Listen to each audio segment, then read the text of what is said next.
up, y'all? Welcome back to my channel. I got here a 2006 Polaris Trail Boss 330, and today we're gonna do a maintenance video. We're gonna change the oil filter and transmission oil. So I've already started on this process, and then I decided I'd make a video because it'd probably help one of you guys out. This is what I'm using. I got a Rotella T4 1540 heavy duty diesel oil. This oil goes into a lot of different four-wheelers, motorcycles. It meets a lot of the requirements and everything that you need. And this one is not full synthetic. It's a T4. I would recommend you guys getting a T6, not a T4, but same weight, 1540. This 2015 Can-Am 800 also is running a Rotella T6 1540, I believe. And this oil just goes great with a lot of different things. It says heavy duty diesel oil, but I put it in my CR250. I'm putting it in this four-wheeler. And the reason why I'm sticking with T4 on this is because I only paid $400 for this four-wheeler, so I'm not too worried about it. But I will switch over to the T6 full synthetic. This is the oil filter that I'm using. Bought it locally at Mesh Motorsports.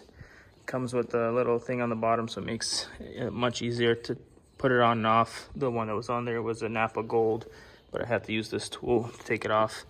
And I'm going to be using 2 quarts of this oil, and then we have this SAE 70W90 gear oil. I know that Polaris has their own recommendations for a certain oil and a certain engine oil, but at the end of the day, those companies, Polaris, Can-Am, all of them are sponsored or they're in business with a certain brand, so of course they're going to recommend it. Yamaha, Yamalube, Polaris is I forgot what the specific oil that they use. Can-Am is partnered up with AMSOIL, so on and so forth. But as long as you have the right gear oil weight and the right engine oil that meets their specifications, then you're good to go. So I'm not no professional mechanic or anything, so don't take my word for it if you don't believe me, but this is what I've been doing and it's working for me great. So first thing you're gonna do is you're gonna access the oil drain bolt, which is, the hole is right here and the bolt is right there. It's kind of hard to see because it's not focused, but let's go under. Right there, that bolt, it's a 14 millimeter.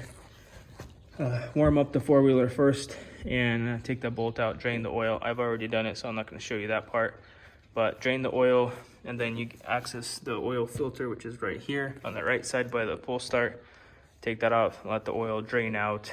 I would say a good 10-15 minutes for it all to drain out. After you've done that, then what we're going to do is take the new oil filter and you're going to pour oil in there. I've already poured a little bit in there. And this O-ring that comes around, you want to dip your finger in some oil and just go around it so the O-ring is oiled up and not dry. I'm not going to put too much oil in there because it is sitting sideways and it's going to drip out. But I'll probably put about halfway full of oil and then try to quickly put it in there before it all drips out.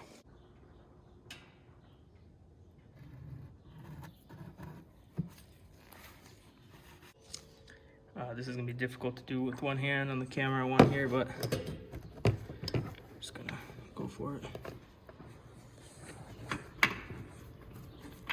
Oh, snap.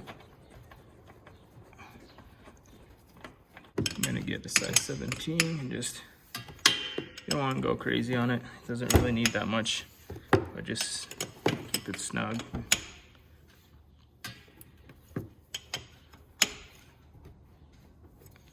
About good right there.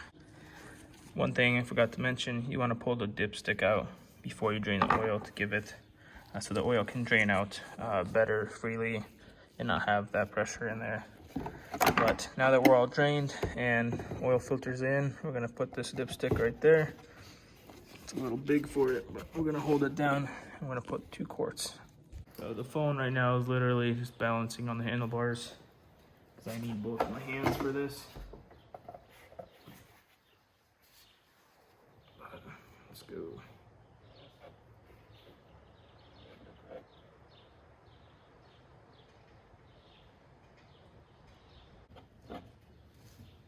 I got a little under 2 quarts in there right now.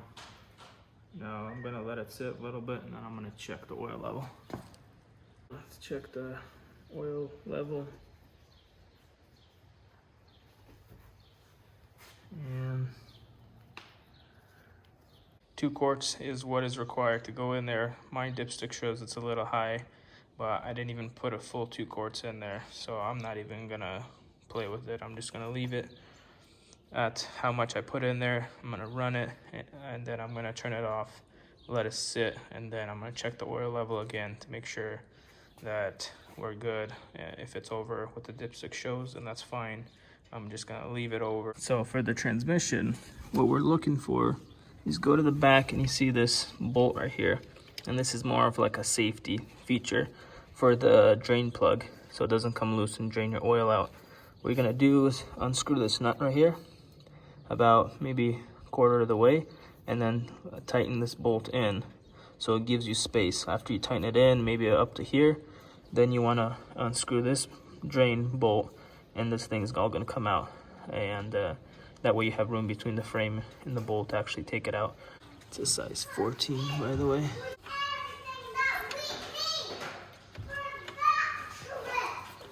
You guys can't tell already, my daughter is excited about going on some kind of trip.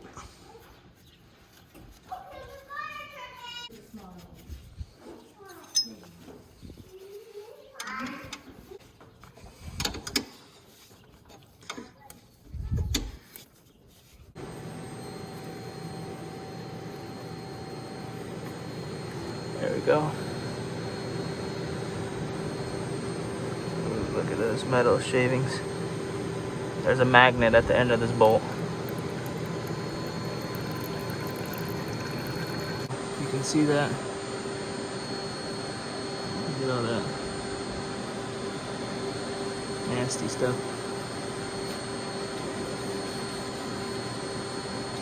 The transmission oil was low on this, and when I finally got the four-wheeler started, because I had a no spark issue with it, by the time I got it started, when I put it in gear, into high or into reverse, it would shift very hard. So I know I've done it before on there was a pickup truck, 2015 Dodge Ram 3500, that was shifting very hard, and all I did is change the oil and oil filter for the transmission, and the thing shifted like butter. So my hope is that there's not a bunch of damage in the transmission, and that just by changing this oil, it'll fix that problem of it shifting so difficult, so hard. So we're gonna find out. I wish I had a video for you guys so you can see how it shifted, but I did not get that, so I'll just get you a running video. Everything's all snug and tightened up. Now we're gonna fill up the oil. Now we come back on the right side where the pull start is. I like to move this out of the way a little bit because it kind of sticks up. And we're gonna take the dipstick out and we're gonna fill it up in there, and we're gonna need about half a quart is what I'm being told needs to go in there. Dipstick I have, or the funnel I have, is way too big for that, so I have to figure out a way to get that in there. So off the owner's manual, they recommend you use AGL plus transmission fluid, but this is what I'm going to use, like I said earlier, and they recommend 11.3 ounces. I don't have one of those measuring cup things. This has 32 ounces. I just minus 32, 11.3 minus 32, which is going to give me 20.7 ounces. So I'm just going to drain it all about right here. And this is how I'm going to do it. Just put the hose on, and I'm going to put the hose in there, and it should be good to go. I used a little too much, but also spilled little bits here and there, so whatever. But after you're done, you can clean this up a little bit. And we're going to put our dipstick in and see the oil level.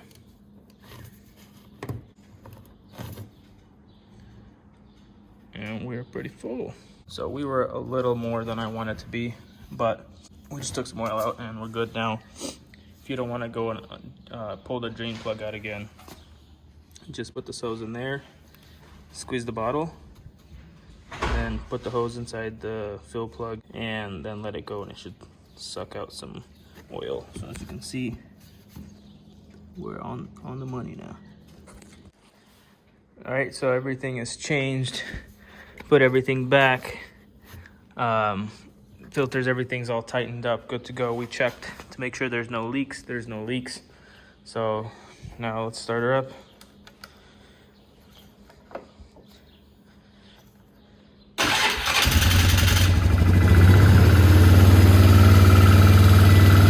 Gonna let it warm up a little bit, and then I'm gonna try to drive it and see if how it shifts.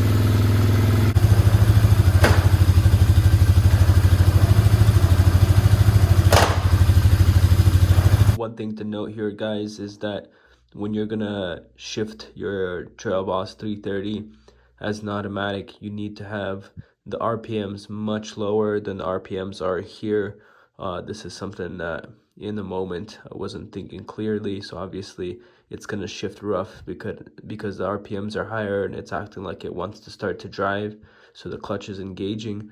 And that's why it's shifting hard. So when you're doing this, if you're trying to test it, make sure your RPMs are much lower. After this video, the RPMs, I adjusted them to be much lower to where it's supposed to be, and it was shifting like butter. That's how you change the transmission oil. That's how you change the engine oil and the oil filter. I hope that helped you guys. To help you support our channel, hit the like button, subscribe, help us get into that YouTube algorithm. That would be much appreciated. Thank you so much to everybody that's been subscribing, that's been communicating, sending comments down below, asking questions, and I'm glad I'm here to help anybody that I've helped. So hope you guys have an awesome day.